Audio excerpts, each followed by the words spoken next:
Hey, what's going on, everybody? Welcome back to the C Podcast, SEE, Sports, Entertainment, and Extra. Extra sheet. Let's go. Let's go, man. I'm glad we back. It's Ciege here. And then I got my main man with me, E. Carter. What's going on, my brother? What's happening, man? It's good to be back, man. Back on the C Podcast, SEE, Sports, Entertainment, and Extra Shit. I had to do it a little bit that time, make up for the last time, but but yeah. So man, it's good to be back. I'm happy we could get into the sports game again. So we're just gonna dive right in. We're gonna start off with. I know normally we start off with games and stuff like that, but today we're gonna start off with the elephant in the room that we talked about the other day, really, and that's just the passing game. So we got the passing game woes now, where you don't see we haven't seen a lot of passing yards. We've seen more of the short passing game, and a lot more of running the ball, which is curious because we also seen in the past several years the deflating of the running game, devaluing of the running game. Now you're starting to see that you need that running back. So I'm gonna let you kick it off as the team with the best running game. Well, to be honest, as far as the passing goes, I gotta talk about this, and we also talked about this too. What's his name? Mel Kipler. He needs to be slapped in the face. Mel Kiper, yeah. Mel Kiper, yeah. Wow. You can tell him E. Carter said it from the C Podcast. You know what I'm saying? Let him know. I don't care. Go viral. Clip it. I said the two deep safety rule. Like, no lie, the two deep safeties. If you don't know what I'm talking about, he said a couple days ago, he said that the two deep safeties is killing the game of football. Like, killing it. Like, appalled. It was blasphemy for him. And the thing is it killing the passing game? Yes, but not really, because one, the defense is catching up to the offense. This is, and the trend is going down, and you can tell. So they throw all these different rules in, and they want the offense to be high scoring. They want 30, 40, probably 50 points a game and big touchdowns and big plays. They say it's good for the league, which it is.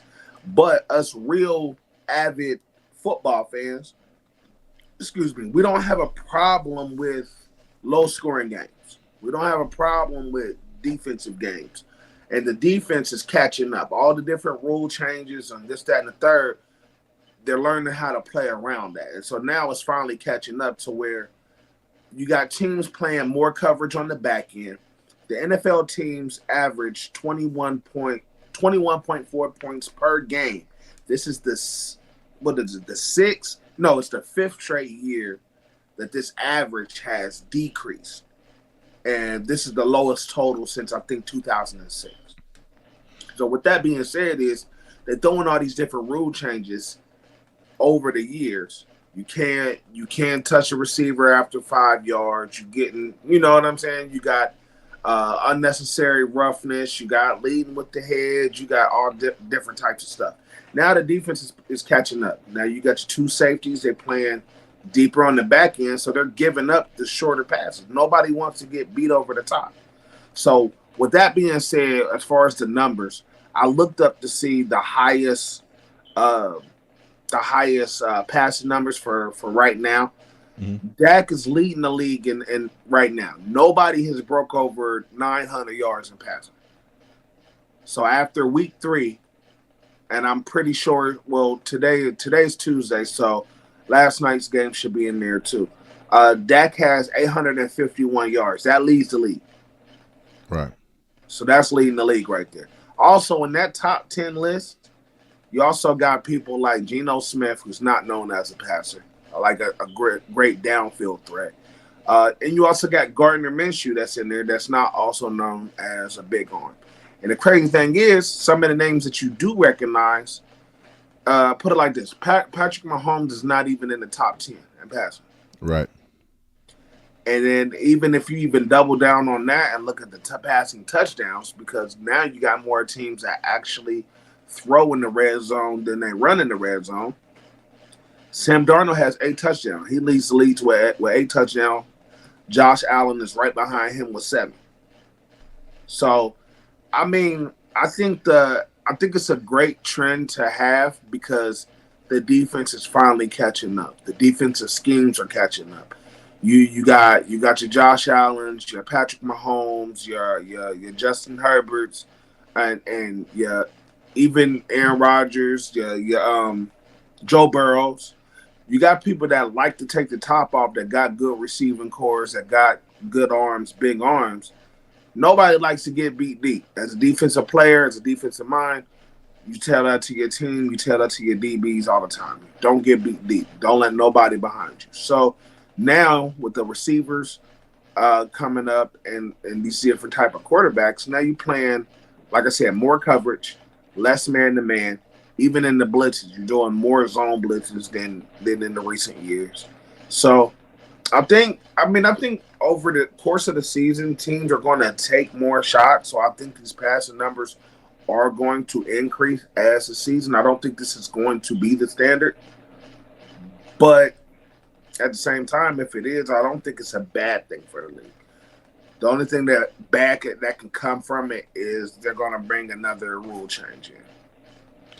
Yeah, the two just eliminating the two safeties to me, or the two high safeties, was an idiotic idea for me anyway, because it's not like the two safeties haven't been there this whole time. The problem for me with the league is that it's the let's say the immediacy in which they want the quarterbacks to be great, right? So then you got all of these quarterbacks after they changed the rookie scale, right? So they changed the rookie scale, so whereas no more Sam Bradford contracts when you come into the league, 50 something $1 million as a rookie when you first come in. Once they changed that to $4 or so million a year, you can now get rid of quarterbacks quickly, like we saw with Josh Rosen, Kyler Murray. We about to see it again here with Bryce Young and the Carolina Panthers. You know what I'm saying? So it's going to be that let's bring the quarterbacks in that we think are the best in college, and then if they're not good enough, we can just swap them out when we lose again. Justin Fields and Caleb Williams. I mean, same thing. You know what I mean? So it's like we have a quarterback that might have a certain skill set that we want, but we still losing. So let's bring in this other quarterback right away because we can. So then you do that, or you draft a quarterback early. Like, okay, we can even go back to let's say a Christian Ponder, for instance. You know, he gets draft top half of the draft. He's not a good quarterback right away, so then they have to move on. So it's like you see these quarterbacks having to be moved on from basically because of the skill sets, as opposed to a Green Bay, for instance, who drafts a great quarterback every time the NFL draft comes around because they are willing to wait to develop the quarterback. So they won't have the same drawbacks that some of these other teams have. Well, yeah, but also when it comes to that, I think most of that entails on these organizations as well. So the good organizations, the contenders, they draft well, they prep well, and they groom their quarterbacks well. They build up their quarterback room well. Like you said, when you put Green Bay, for instance, they already had Brett Favre. Aaron Rodgers sat the bench. Some of these other organizations, he would have started his rookie year. And there's no telling, did Aaron Rodgers have the talent coming out of college? Yes. But there's no telling if his career would have been the same if he would have started right away. Yeah, like if he would have went to San Francisco like he wanted to, there's no telling that whether or not he would have been great. I mean, they was drafting first a lot. So as soon as Harbaugh got there, he turned it around with those draft picks. But anyway. Right, but I'm just saying, it's like most of those organizations, the organization themselves are in a bad spot. So all they're doing is continuing. Like even Cleveland, even y'all for a while there. Yeah. Like y'all couldn't beat the system. Y'all kept like, hey, we need a quarterback right now because we need to win right now. Because you got to think, when teams are losing, it's a lot of jobs in the hot seat. It's a lot of jobs in the hot seat. And it's like, hey, look, if we win, let's just win some games. If we win some games right now, we can worry about that other stuff later. Then it doesn't work out. Now you in that emergency mode year after year after year after year and trying to make drastic changes. Just like everybody owes Justin Fields an apology, man. Hey, I'm not gonna lie, they do. Now, is he like he's not doing nothing special in Pittsburgh? He's not doing nothing special at all, but he's undefeated. So, and then you look at Chicago; they look just as bad. Nothing Yeah, like nothing. I mean, and Justin Field missed some throws, but I'm not gonna lie. Like some of the throws he made up for. So I think everybody who was running him out of town might have to apologize just for that simple thing. And then you misjudged his skill set. Yeah, because you think it is him, and it's not him. It's the system. It's the organization. Like you're thinking it's a quarterback, but then you're not putting the tools around this quarterback. You're not putting them in the best possible situation to win. So you get Caleb Williams. They talked all that good game, and he looked good coming out of college. He not playing. You know what I'm saying? He's the number one pick, so he acting like the number one pick. And then you get out there, and now you're like, hey, welcome to the league, sir. Now you're looking like, okay, well, we all thought it was Justin Fields this whole time. Huh. It's not. Like, it don't matter who you putting back there. They're going to look bad because the team is bad. Ask David Carr about that. Right. Having no offensive line and Now, it might be the opposite in Carolina because in Carolina, you would think it was the whole team. They put old ass Andy Dalton in there, and he torched. Who did he torch? He torched the Texans. No, it wasn't the Texans. Who did they just play? I think they did play the Texans. No, they didn't play Texas. Minnesota played the Texans. They played Vegas Raiders. Man, he torched them. I think he threw for like 300 something yards or something like that. Yeah, they put up 36 points. 36 points, bro. Andy Dalton coming off the pine like what? The red pistol, the red rifle out the boot.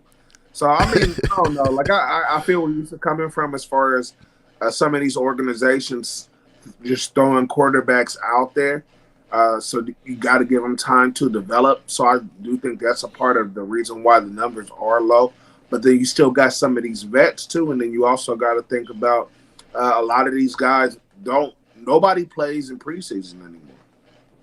Yeah, that you could tell the rust. You could tell the rust game was crazy. The rust for week 1 specifically was wild. Like you had injuries for one, but our injuries hit. Our offensive line injuries specifically hit week 2, but or this past week 3 too. but not quarterback injuries, but like the rust factor was crazy. Overthrows, too far to the sideline throws, misdirection handoffs, like going one way with the pass, like we saw David Carr do, turn around this way, but the running back is over here, so he got to turn back around and do it again. They had a miscommunication. We have receiver and quarterback miscommunications where we throwing the ball one way, thinking somebody's cutting inside, but he's making outside cuts. So the rust is real. So I don't know what they need to do about that besides playing the preseason. You know what I'm saying? More snaps in the preseason. But I think what they probably tried to do with that specifically, before I get back to the passing game, I think what they did is they said, we need to see these other players. Like we know who's gonna start. Let's get some of these young guys in here so we can see who we gonna keep on the 53 man. Which I feel it. But at the same time, like you gotta give your boy a couple series because they was looking trash. Right. So real quick before you get back to the passing situation. So with that being said, when is a good time to accurately assess what we see on the field? So if you got all these people that's not playing preseason, week 1, everybody getting the rush off. Week 2, all right, you kind of see it a little bit. So it's about week 3, week 4, you kind of can see who's pretenders, who's contenders, who got it, who don't, I don't know, because I think that every year with certain players, like Kyler Murray, for instance, like halfway through the season, he looked like an MVP candidate most years, and then the rest of the half of the season, he looking like Bryce Young. So it's hard to kind of gauge that. What I look at normally, and this is just me, what I look at the overall skill set and athleticism. I look at their footwork. And I'm looking at if they patting the ball. And you know what I mean by patting the ball. They don't actually Derek Anderson pat the ball. Yes, that was a Derek Anderson shot. Cause don't get me started. But not actually patting the ball, but like holding the ball too long. You know what I mean? Sometimes we see Deshaun Watson hold the ball too long. Sometimes we see Trevor Lawrence hold the ball too long. So it's a whole bunch of quarterbacks, and more than a handful of quarterbacks who sit in the pocket and go through all of their reads, and stand there or may be unsure of what to do, or trying to make the right play. You know what I mean? Versus getting that read and letting the ball go and leaving it where it lie. So I look at those things to see mainly and I talk about one of the quarterbacks that I was actually right about, like moving and going, was when we had the Matt Stafford conversation on the 4-3. The thing that made me know that he was going to at least get one is because his mechanic, like he get that ball out like on a slant. As soon as somebody break the ball already in the numbers, and like when you see quarterbacks that can do, and they just scored a touchdown this past week on that same thing, inside slant, numbers, touchdown. So it's like when you got a quarterback who can see it and feel it, I think that's overall the main thing. When you see, just the 3-5 step drops, you don't really see too many sevens no more, but fives. They step it back, or you do see sevens when they're out of the shotgun. But anyway, whatever. You see this, whatever step drops they do, you see it, and then as soon as they see an open player or a window, they try to get it in the window. And so when I see stuff like that, I'm looking like, okay, he at least can feel the pressure. He can at least, so that's the first step, feeling that pressure, getting that ball out of there. So I'm looking at that type of stuff. I think it's a lot easier when you see players like how CJ Stroud came out last year, just looked totally different. When you see Myles Garrett or TJ Watt, like you could tell for those type of players straight out the gate, because they just are so much better than everybody else. You know what I mean? Like how we used to look at Ray Lewis. Like so much better than everybody else. Like it just looked different. You know what I mean? So those people, you could just tell. But as other players, you kind of like, all right, is McKenna getting better? Is he throwing the ball on the window? Is he rolling out or getting away from pressure? Can he make the throw on the run? Can he slide? Like, because if you can't slide, you're going to get broke up. So, you know what I'm saying? You're looking at that kind of stuff too, whether or not they can protect themselves. So, I don't know. It's different for every player. Obviously, we all get something right. We get something wrong. So, it's not a perfect science either way. But I think we hit more so than we miss, just for those simple things. Like I was looking at Trevor Lawrence coming to college, and I'm like, yeah, he could be a good quarterback, but I just don't see it I didn't see it how everybody else was seeing it. Same thing with Herbert. I'm like, Herbert is a good quarterback. I'm not seeing it like everybody else is seeing it. As soon as Patrick Buddy threw that first sidearm, I'm like, yeah, it's over. It looked different. It's different. You know what I'm saying? It's just different. Escaping the pocket, throwing it on the run, pitching it in the hole, and it's not getting picked off on the pitch. Looks different. So yeah, I can't give an accurate time frame, but I can say it is a tier to it. It's like the first tier is the Patrick Mahomes, Peyton Manning type of tier. Because even Peyton Manning, first year, you see it all throwing these interceptions, but you seen him trying to make the reads where he thought the receiver was supposed to be. And then when he was making the throws, he was throwing them open. You know what I'm saying? So that's that tier. And then, so you got that top level tier. And then you got the next tier where it's like, oh, well, they good quarterbacks, but you know what I'm saying? Right. Is he going to take that next step? Because I tell people all the time, John Kennedy had a couple 4,000-yard seasons. Matt Schaub had some 4,000-yard seasons or close to it. So it's like you got those quarterbacks, but nobody would look at them and say, man, they were some great quarterbacks. Right. You know what I'm saying? So it was good, but they had their flaws. So, yeah, so that would be my answer to that. The last point I wanted to make about the passing game too is the athleticism of the defenders. We talked about the defenders catching up and just quite literally just catching up. Like, look at some of these defensive staffs. Like, we got Denzel Ward, Martin Emerson Jr., who is only a second-year player but is a beast, and then I can't even think of old boy's name right now, Newsome, who was all over the place last game. Got burnt a couple times, but he was all over the place. So you got those, and that's just corners. You know what I mean? And then you look at y'all staff. You look at the Chargers defensive backfield, the Eagles defensive backfield.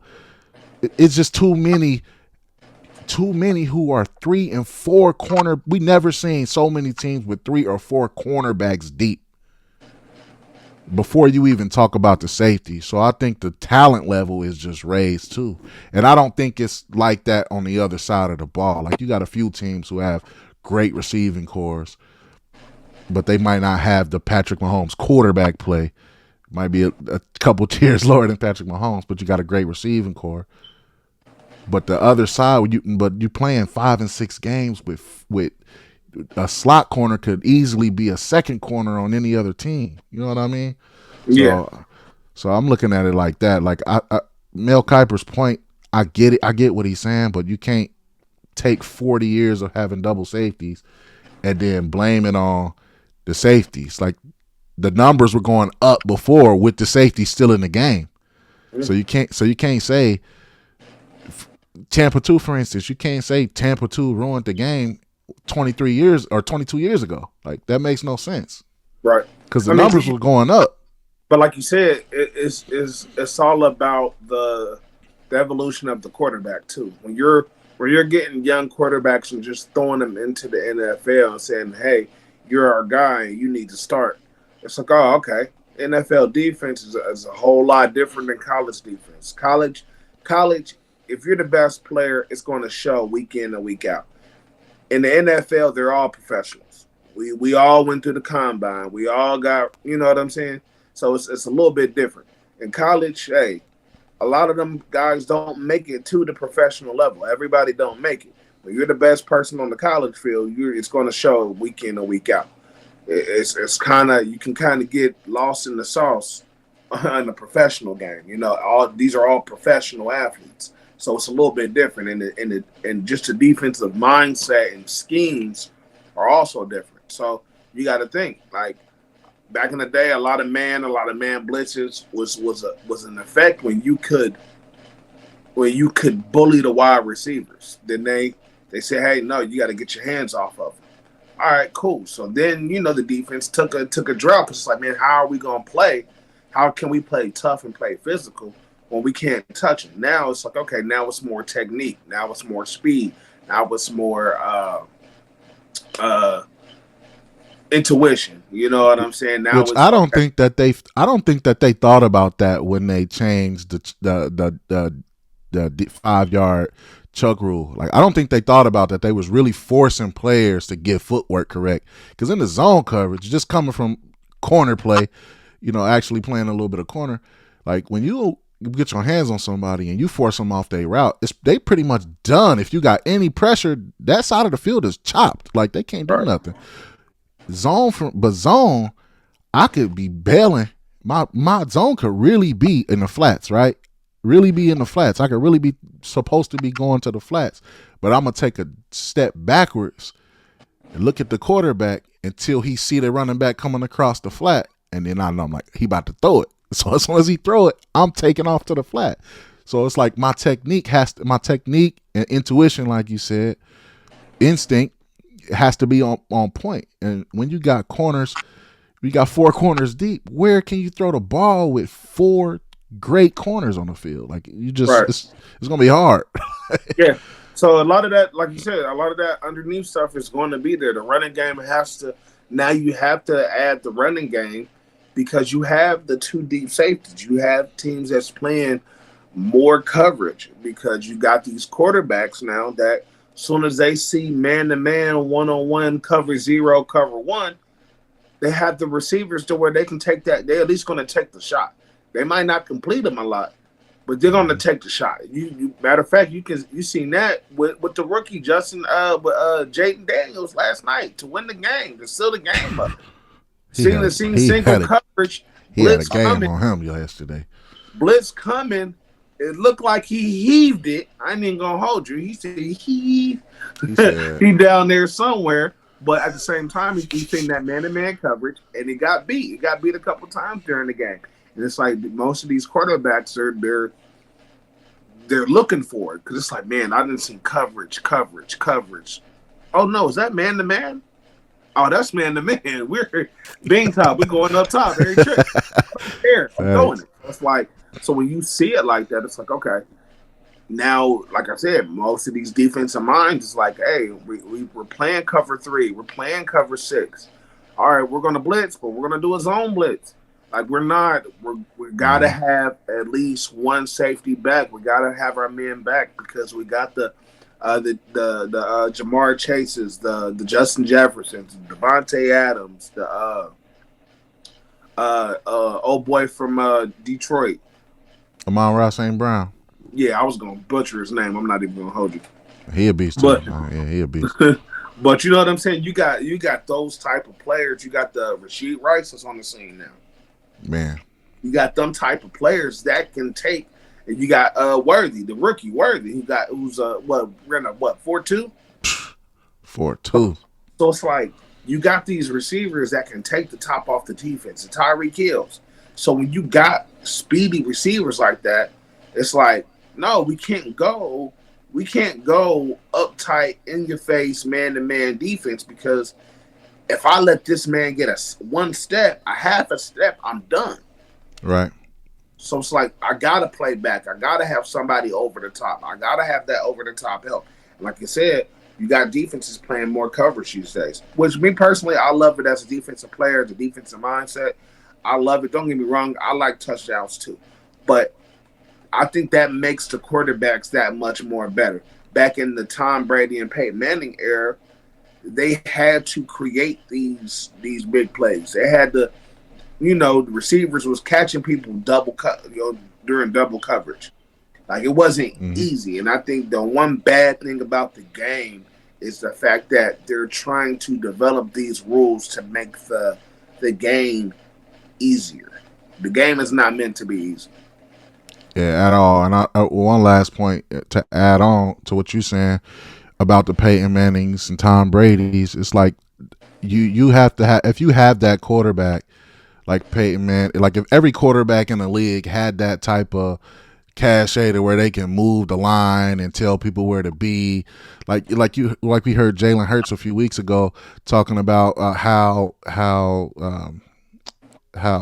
Jason Kelce was hindering him because he was making most of the calls and plays at the line, so he didn't have that experience yet. Which is one way I get it, but also that's a luxury. You got Jason Kelce on the line helping you out, but it's like Peyton Manning, Jeff Saturday was not doing all that for Peyton Manning. Like Peyton Manning was coming in. I mean, I'm sure that they consulted with each other as the position would suggest. Jeff Saturday's probably in charge of getting the line together. But if Peyton Manning had 2 plays he was checking to, as he said, had always had 2 audibles ready, two runs and a pass or something like that, he said. I can't remember exactly because it was so many years ago, but he always had more than one audible when he came up to the line.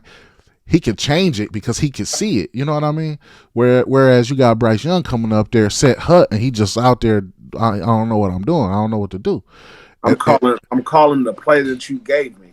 Yeah, and even if it's trash, which I get because you're a rookie, but at the same time, and I'm not just saying that only for him because it's veterans that don't have a cachet, Peyton Manning and Tom Brady would have, but if you have any quarterback with that type of intellect, you'll see it on the field. Like I said, it's evident. Like, I'll give you an example. Jaden Daniels last night looked different than most of these other quarterbacks out there. And that's just one game.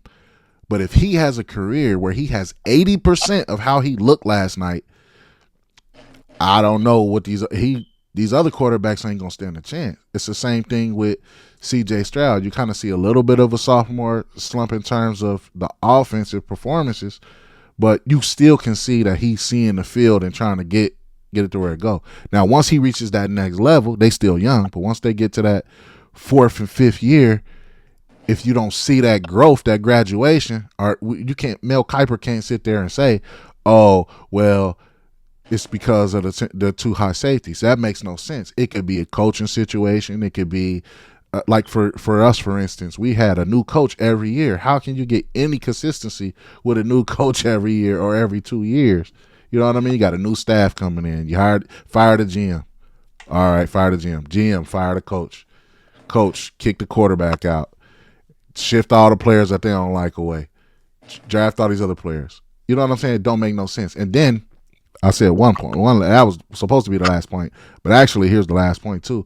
You get it's organizations like ours, Cleveland Browns, gets excited about a quarterback or a player, and you trade a lot of assets away to get this player, and you trade these assets away, three first round draft picks, you trade them away to get a player, and you have to sign them for $50-60+ million a year, and you hindering cap. So now you gave away resources and cap to get one guy. So now you robbing Peter to pay Paul, trying to get more players and stuff in it, and to sign your own players. So that's not helping the situation either. I mean, you see it with the Cowboys. The Cowboys, Jerry Jones, we couldn't afford Derrick Henry. Like, you could have afforded Derrick Henry. You didn't want to pay Derrick Henry because you paying $70-something million to this dude who can't get no dubs. Like, you know what I'm saying? So right. It's like you can't say single high safety or double safeties. I said single high safety. That's what he want. But you can't play say two safeties when it's been over 30 years of two safeties and the numbers have been going up, but this particular year is not. So you want to get rid of the safety because quarterback play is down? Like, nah, it's more factors than just that. So that's what I would say to Mel Kiper. Run the ball. You want them safeties to scoot up, run the ball. Run the ball. Which, if Dallas, and just speaking back to Dallas, you want Dak to be able to air it out. Sign Derrick Henry. Like, goofballs, like easy peasy, living squeezy. But whatever. Anyway. So we mentioned a lot of players' names in that discussion. That discussion went how I thought it was going to be a little long because it's just so many layers to it. So we're going to take the passing game. We're going to move on from that. We're going to start talking about surprising players. And I got a feeling of a couple guys that you're going to say, but I got a feeling you also going to surprise me too. But give me some of your surprising players, man. I mean, this is probably cut and dry, man. Like I said, it's only week 3. Or going into week 4. We're going into week 4, actually. So Right now, nobody is really shocked too much. You know what I'm saying? The biggest shock to me right now is Sam Darnold. Bro. Sam Darnold with Minnesota. It's like we say Justin Fields needed an apology. We might need an apology to Sam Darnold. Maybe he wasn't trash. Maybe he was terrible. You know what I'm saying? Maybe he wasn't trash. Maybe he just needed it to be in a better organization and with somebody who knew what they was doing. Minnesota as a whole squad looked like they contenders, which is kind of rare to say because you thought they was going to take a bigger hit, but even with losing Kirk Cobain. And I'm going to have to say surprising players. Number 1, I'm going to have Sam Darnold. Right now, just a quick little stat line for him. He has 657 yards passing. He's leading the league in touchdowns with 2 picks. I think his passer rating is like 68, or his completion rating is 68 right now, which is not great, but it's not bad either. Nah, you know 68 is pretty good. It's pretty you know what I'm saying? You're around, you're completing close to 70% of your passes in the game. That's pretty good. That's great. And you out here throwing it to Justin Jefferson. So that sounds like winning success. So I got him as my number 1. This is not really a big surprise because we knew what this player was capable of doing. Mm-hmm. But I got him on here because I'm just happy to see him out there finally doing this thing. And that's J.K. Dobbins, man. Right now, I think he's number 2 on the rushing list in yards. He has 310 yards. I think he's number 2. Don't quote me on it. But I know he's 3. Mason just passed him. Mason passed him. Okay. So I know he's in the top 5. Just to be safe, I'll just say he's in the top 5 for sure. Where he got 310 yards. The biggest thing is he made it out of week 2. Hey, I had a feeling you was going to bring He him made in it. here and say that you was making it there for a minute, then you had to get him. He made it out of. He made it out of week 1. He made it out of preseason. He made it out of week 2. We in week 4, and J.K. Dobbins is still on the active roster. So with that, I commend him for that. That's one of my biggest surprise. He hasn't really scored a lot of touchdowns. He has three 20-yard 20-yard and plus uh, rushes, which that's like I said, we always knew he had the skill set, but he just couldn't stay on the field. And then even though you just touched on this last player, even though it's only one game, so I'm really just going off of last night's game. Jaden Daniels, man, as a rookie last night, he had a phenomenal game last night. Like I watched the game, I thought it was. I really, if I was a betting man, I'd have lost money. I would have took Cincinnati, even though I didn't want them to win. But I would have took Cincinnati by Jaden Daniels being a rookie quarterback. He hasn't thrown any. He didn't have any. As far as throwing the ball, he really wasn't looking too good. He was looking real great running the ball, but not really great throwing the ball. So, and I'm like, well, Cincinnati is used to Lamar Jackson twice a year. So I thought that they was going to have a better outing than what they had defensively. But he looked very great. So I also got him down and that's just based off of last night game. So he was a late addition, to be honest. But so far for me right now, I got Sam Darnold and J.K. Dobbins as my surprise players leading in to week 4. Yeah, man, that's a good list right there. Like you said, Jaden Daniels, it's hard not to add him after last night just because the game was so phenomenal. He completed 91% of his passes. Like what, dude? Like what spaceship did he come off of last night? Like so that was wild. So I commend you for adding him on here. I dug a little bit deep in mine. I was looking a little bit at history too, and my number one guy right now is Juwan Jennings with San Francisco. Like that dude, he real can't, quick, crazy. I'm sorry. I gotta say this because I'm stupid, right?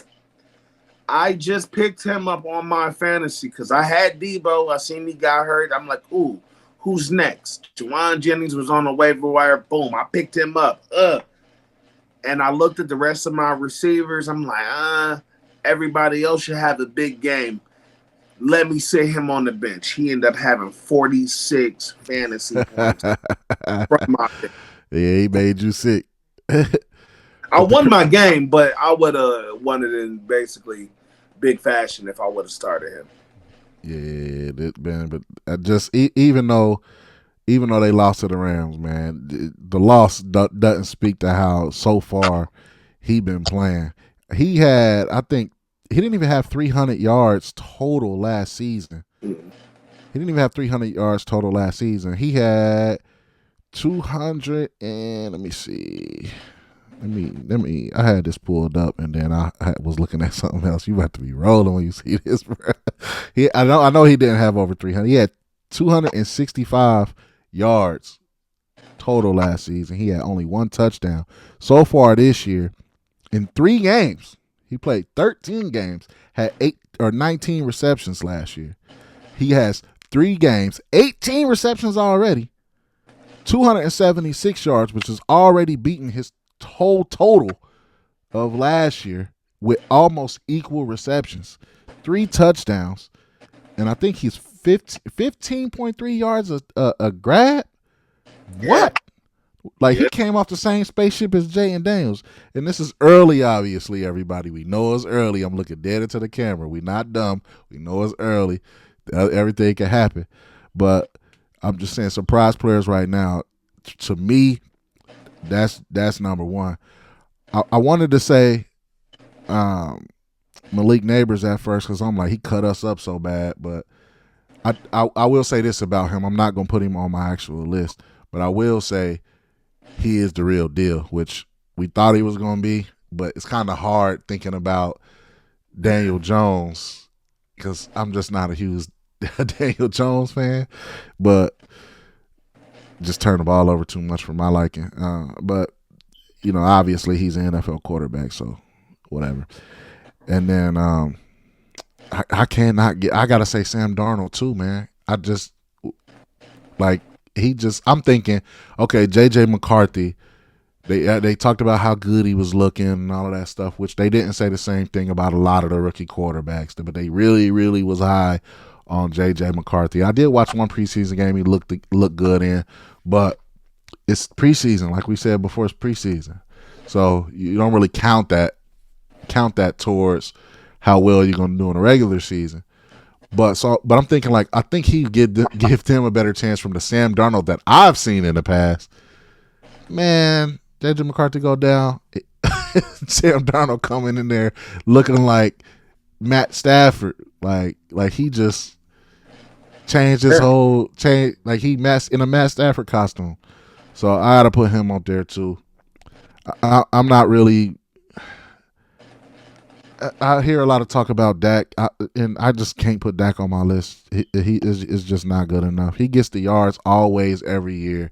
Yeah, so I know it's gonna be somebody that's gonna hit us up talking about why ain't y'all put Dak on there. I mean, if you want to talk about surprising, necessarily in a negative way, I mean, he didn't play horrible, but it's like, but I mean, if you want to talk about, it's not surprising. Like you said, he's leading the league in passing yards, but they're 1 and 2. It's like the yards it's like some players in any league, you have a player who can come in and impact the game in a great way. We know we see him. You want to talk about surprising that I didn't think about? What's that? Geno Smith, 3-0. Man, but see, Geno Smith, since he got to start in Seattle, he been holding that ship up. Yeah, but not 3-0 holding them up. That's true. Not 3-0, definitely. So and yeah, they just won big last week too. But yeah, so and before you, or were you still talking about your surprise list, or were we about to move on? No, I'm done with my surprise list. Those are my two guys. I said Juwan Jennings and Sam Darnold. You had Sam Darnold and J.K. And J.K. What a Jaden Daniels runner up. Yeah. But before we go to the last two topics, so for next week, we just need to touch on, because it's going into week 4, and we should know something by week 4. Contenders are pretenders. Oh yeah, I almost put that on the list here, but I'm like, we're not even at the quarter pole yet. I can't do that. So next week. So for everybody watching, tune into these games this week, man. Put your comments down and concerns on who do you think is contenders and who's pretenders out here, and it's that for next week's show. Yeah, speaking of which, because next up we're gonna make our predictions. I need to get me what's the name out, because y'all can make y'all predictions and see how y'all do against us too. Y'all can let us know how y'all are doing. We're doing primetime game picks only, with the caveat of how we normally get long-winded, get to talk about our teams too. My team is not in the primetime game this week, but I'm not gonna be that long today. I'm gonna be real quick. I got some beef I gotta get off, and I'm gonna just let it go after that. I'm talking about sidebar. Oh, you know what I didn't add? I didn't add a rant section, because normally we start to show off and we talk about our stuff and then we get into the topics. I forgot to do that. We might have to end with that today. But because really I got a rant, but my team let me down, bro. I ain't gonna hold you. I mean, I know you wanted to talk about our team, so that's why I'm like, that's really my rant right there, and I'm gonna run through it, and I'm gonna be done with it until Sunday. Cool. So let's what we gonna do. What we can do is we can go. Let's end on a good note. All right, let's do that. Let's do that now. We gonna instead of doing our predictions right now, we're gonna talk about our team. So y'all Ravens, y'all played the Cowboys this week, this past week. All right, what you got to say about that, bro? Or your team as a whole? Just take off. Oh, John, run the ball. John, I'm speaking to you, John. Jonathan Harbaugh. Run the ball. Run the ball. Play action. We got 2. This is the best offensive roster we've had since 2012. There's no arguably. It's no, but what if? No, this is the best roster. We have 2 top tier tight ends. Outside of the offensive line is really the best, and it's not even close. Yeah. We got 2 top tier tight ends. We have an actual decent receiving core. We got some deep threats. We got a kind of sizable guy that can go get a jump ball here and there. We got some people who can get that yak. We got an elite quarterback. Now we have an elite running back. Come on, bro. Come on, run the ball, bro. So as far as offensively, we haven't even touched 50% of what potential the offense could have. And that's even coming with us leading against the Cowboys for 90% of that game. Like, they haven't even touched the surface. Like I said, this is the best roster we didn't have. We don't have an identity. They don't know what they want to do offensively. And you can see that. It's like, hey, we want to throw the ball. We have an elite quarterback. We have a top 3 quarterback in the league, a top 2 in some people's books, 2-time MVP. So we must throw the ball everywhere. No, that's not it. Then it's like, okay, well, we're going to run the ball. So now you're running the ball, but then now when you get in situations where you have to throw the ball, now it's not as effective. And I think with the roster that we have offensively, we should have defenses on their heels every single game. Because either they're going to be all in on the run or all in on the pass. We have the perfect roster to mix in a good, healthy dose of both. All right, they want to rush the passer. Okay, let's run the ball. And I believe Derrick Henry went into that office after the Raiders game and told John, hey, listen, man, I know you want to save me for the playoff run, but if you don't use me now, we're not going to be where we want to be for the playoff run. I'm not going to be the player that you want me to be in December, in January, if you don't use me now. I train day in and day out to make sure I'm available. It's very rare that Derrick Henry hasn't finished the season. Even the season that he didn't finish, he still ended up with almost 1,000 yards. He was like 150, 178 yards short of 1,000, and he missed like 7 games. So it's like, you need to use him. Like, I get it. You don't want to overwork him. You don't want to overuse him. You don't want to wear him down too early. But at the same time, you got him to make Lamar's job easier. You got him so you're not running Lamar 14, 15 times a game. Now, if you just want to, all right, whatever. It's stuff that you can do to keep the defense honest. Lamar Jackson on design quarterback runs, I'll say maybe 5 a game. Maybe. And that's just to keep the defense honest. Like, you forgot about me. Like, you're in a position where you can run the ball and throw the ball to where people forget Lamar Jackson can even scramble. And then as soon as you catch him sleeping, now he's out the back door running for 40 yards to the house. So let's get it to freak together. Overall, offensively, we look great for 3.5 quarters. Defensively, we look great for 3.5 quarters. Y'all killing me with that last year and this year, boy. Giving up all these leads. We are the team that loses the most games that goes into the fourth quarter with the lead, with the double-digit lead. Double-digit lead, not a 3-point lead in the fourth quarter and we lose. No, we're up by 10, 13, 14 points into the fourth quarter. Supposed to be in, y'all get in cruise control, get complacent. Y'all let teams get you in crunch time, and now they in panic mode, and now you give up stupid plays. Get it together. Y'all look decent. We playing in prime time coming up. And I'll leave it at that. I was watching y'all game. I just knew how stressed out you was. That, you know me, bro. I'm not even gonna call you. I ain't gonna send you no messages, nothing. But I'm watching the game. I'm like, they really about to blow this again, like again. But that's my only thing I'm gonna say about that game. I hope you got everything out. If not, you got next week. So I'm come on good. here, come I'm on here good. again. I got it off my chest. It's a new week. We hand in the week 4, bro. I let it go. Look. I wrote it down. I can tear it up now. Man, Let it go. I'm gonna tell you my gripes with my Cleveland Browns. It's one. Bill Callahan, if you hear me, bro, come back. We need we need an offense. We need the offensive coach, offensive line coach. Our offensive line coach. We need you, man. We need you. I'm not saying our offensive line coach right now is trash, but I mean, if we want to go through the injuries on the offensive line, Wyatt Teller is out for next week.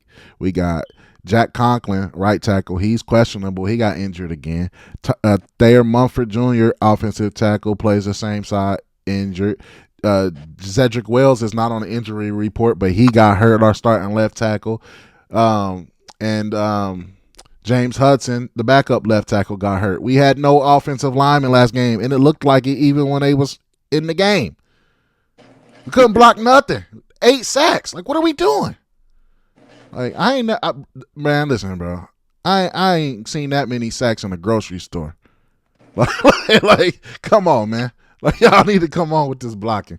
Like I said, y'all professionals, man. Y'all doing y'all thing. It is what it is. We just had a bad week. Let's get up. Let's make some blocks. I really hope our offensive line on the left side doesn't stay as decimated as it is, and we can get some people back. Because I think Jack Conklin last year missed most of the entire year. So that won't be good for us to lose our right tackle again. Even though we do have DeJuan Jones, which DeJuan Jones is, I love him as a player, which I love a lot of these guys as players. Jack Conklin is a beast on the right tackle. All them years with Tennessee, he was a dog. Wyatt Teller, he's a good guard. We got Cedric is not really sold on him, but Batonio, great left guard. He's going to be a Hall of Famer as soon as he retire. You know what I mean? So we got the pieces. Just come on, y'all. Tape your knees up. I don't know what we got to do, but let's do it. And a little bit of that is on Deshaun too. Deshaun has not been playing great, so I would even give him a little bit of a lower grade, just because of the games he played last year, and he's not been the greatest this year. I would even give him a lower grade in the offensive line for that reason. The consistency isn't there. Playing better this year than he did last year overall, because he played great in that last half against y'all last year. But that's the only real game you can kind of say that, and it was only a half. I mean, he had a couple overthrows last games, and two up. One was for a first down. The touchdown was the miscommunication between him and Judy. He was telling Judy to go inside. Judy after the play. He told Judy to go inside. Like, you should have went inside, because he threw the ball inside, and Judy was open to the outside. I'm like, what are we doing here? But so he has not lived up to the contract as of yet. But I can see the bones of what we got or whatever. But obviously, anybody listening knows that the jab that I took talking about the team trading all of their assets away for one person, that was talking about the Cleveland Browns traded away all them first-round picks and second-round picks to get Deshaun Watson, pay him a bunch of money, let go of Baker Mayfield, who just had won us our first playoff game since before I was born, almost. I mean, it was like 89. But I don't even remember. No, 95. So not before I was born. Somewhere around in there. I don't know. Longer than before we left and went to Baltimore.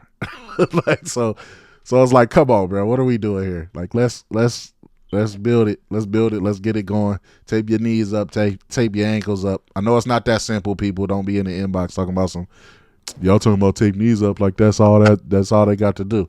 I don't know what they got to do. I'm just joking, because if I don't joke, I'm probably going to cry because I'm tired of losing. But but it is what it is. So I'm going to leave it at that.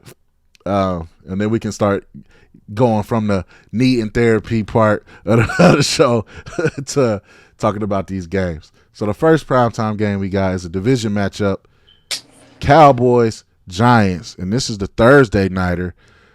Who you got? And, a brief synopsis on why, man.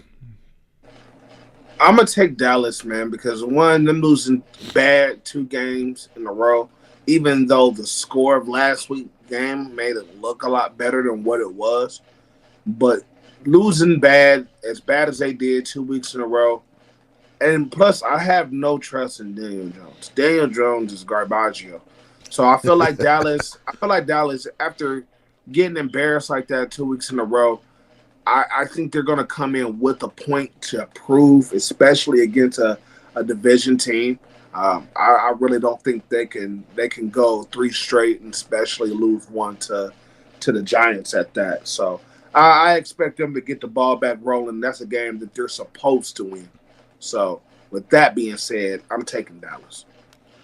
Man, I tried every reason in the book to try to pick the Giants. I'm not gonna lie. I tried to think of any reason I could to pick the Giants. The only thing I can come up with is Dallas struggles against the run. So if they try to heavily run or throw some misdirections or read options with Daniel Jones, he can get out. But the problem with that is even if you use Daniel Jones to get out to the side, he can fumble the ball. And we've seen Singletary fumble the ball. He fumbled the game before they played us, and he fumbled in our game. So it's like he's not securing the ball like he would normally do. I'm not saying that that's a trend. I'm just saying that the evidence is there for this year that we have more than one person that's turning over the ball so far. So with that said, I gotta pick the Cowboys. I couldn't figure out any reason to pick unless I'm just gonna say Dallas is gonna choke, but I got the same thing just because of I just couldn't find a reason. Unfortunately, now I will say this to pick the Giants. My bad. I will say this: if Dallas loses this game, that'll be 3 straight, and their season is absolutely over. Just throwing that out there. Yeah, they'll have a hard time. Coming back from that. I just think that this week it's just a snowball for the Giants. They ran into the wrong. They just ran into the wrong situation at this time. Yeah, it's not like their defense, Dallas's defense, can't get to the quarterback. They just don't have the greatest rushing defense. But we saw the Giants get after us last week because we was playing Paper Mario out there. But whatever. I thought I was done with it, but I guess I wasn't because it's the Giants. The Giants beat us, and I really thought that we had a chance to win that game. But whatever. All right, moving on to the nitty gritty. I know this is your game right here.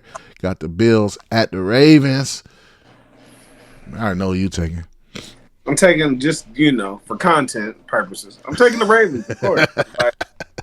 Easy. When in doubt, they know he going with the Ravens. I don't care what Vegas say. I'm taking us every single time. Yeah, and we're at home. We choked at home against the Raiders. I don't see that happening again. I feel like the game that we just had against Dallas kind of got the wheels moving a little bit, man. They're starting to get the ball rolling.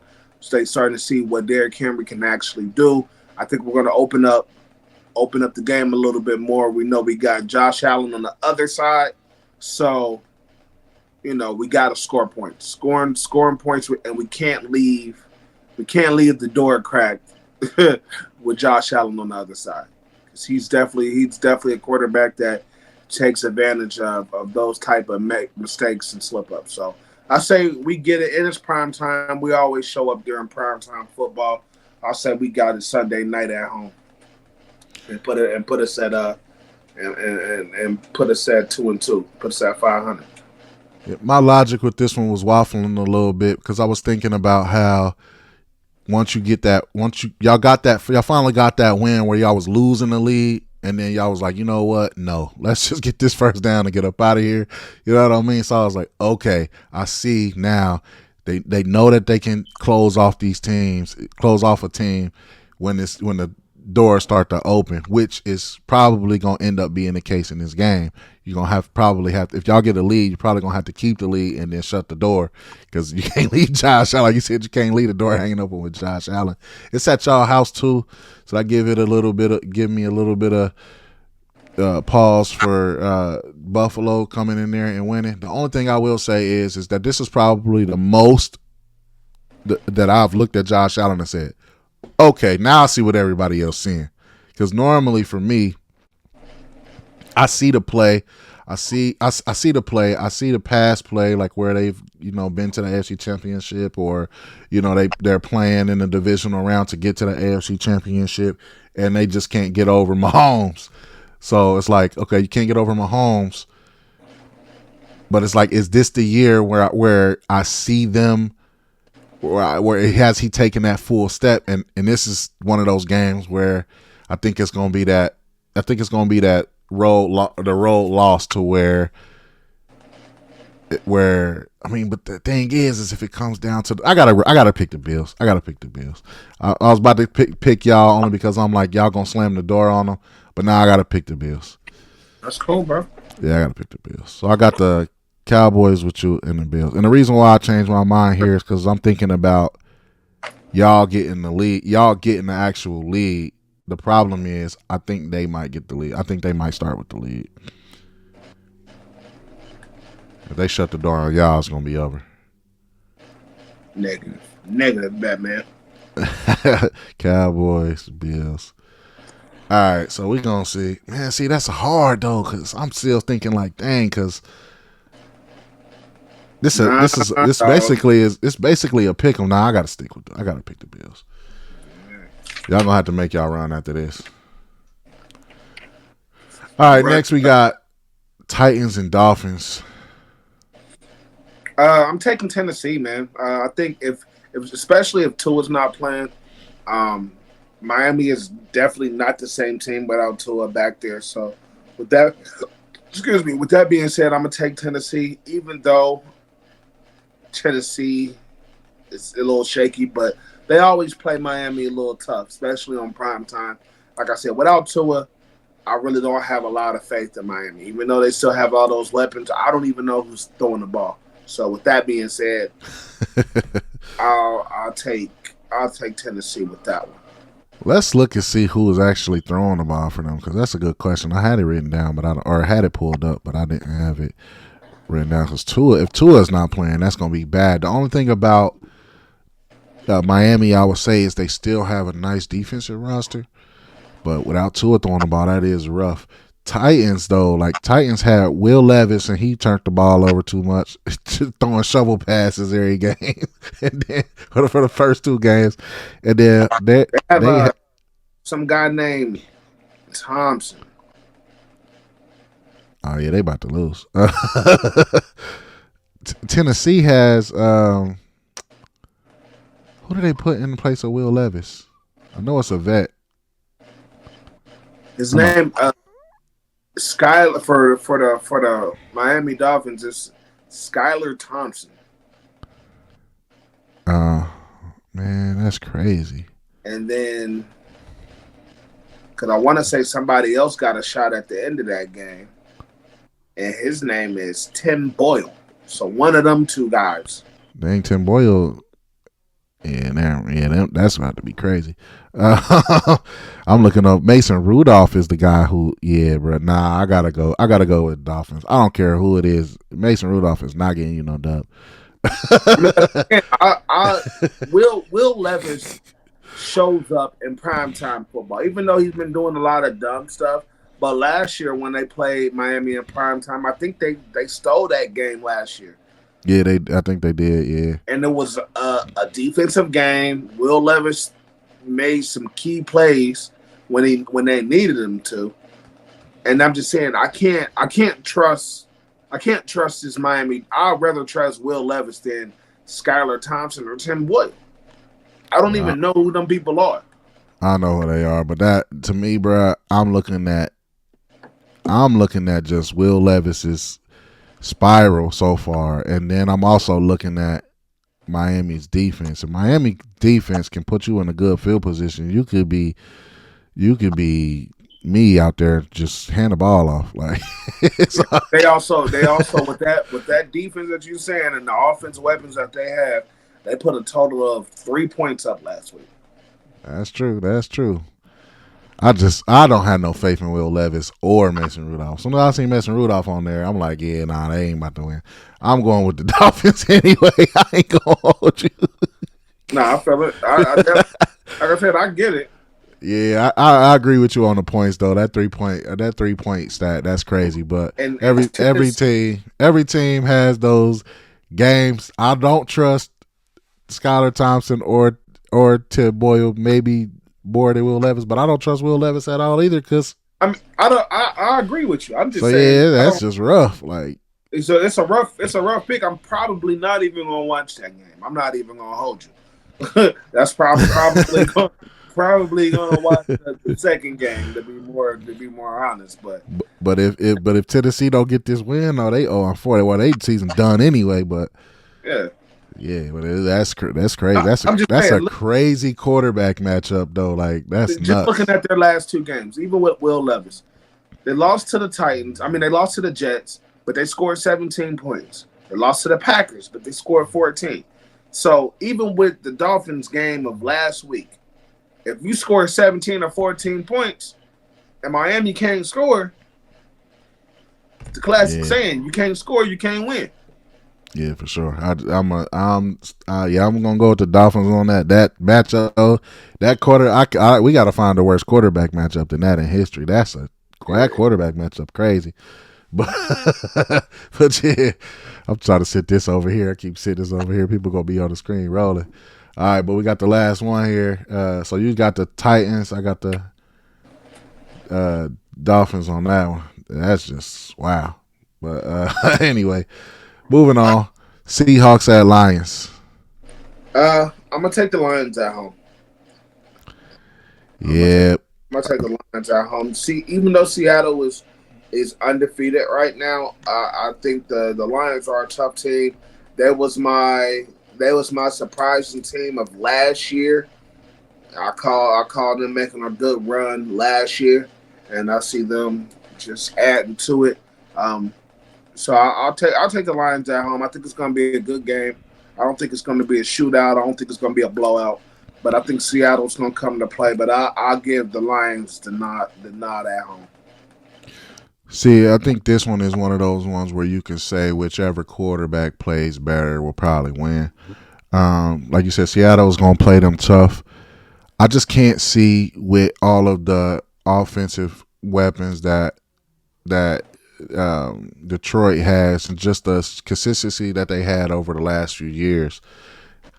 Losing at home to Seattle and prime time too, I don't know if that's going to walk out of here. So on that one, I got to agree with you. So I got the Lions in that one too. I don't think it's going to be as high scoring as people would expect it to be. I think we could get a few spectacular plays in that one, but I just don't think it'll be. I don't think it'll be like 36-38 or nothing like that.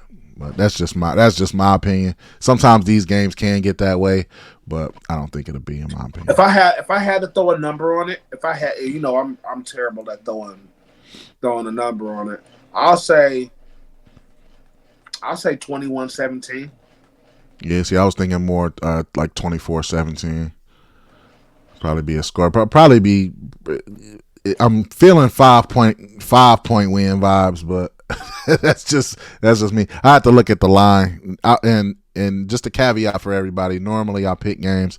I normally have the lines for the games pulled to the side. So next week I'll have the lines, and I'll be giving y'all those lines too. So I'm about to say you need to bring back Ciege's coin. I know that was your segment on the 4-3, but why not?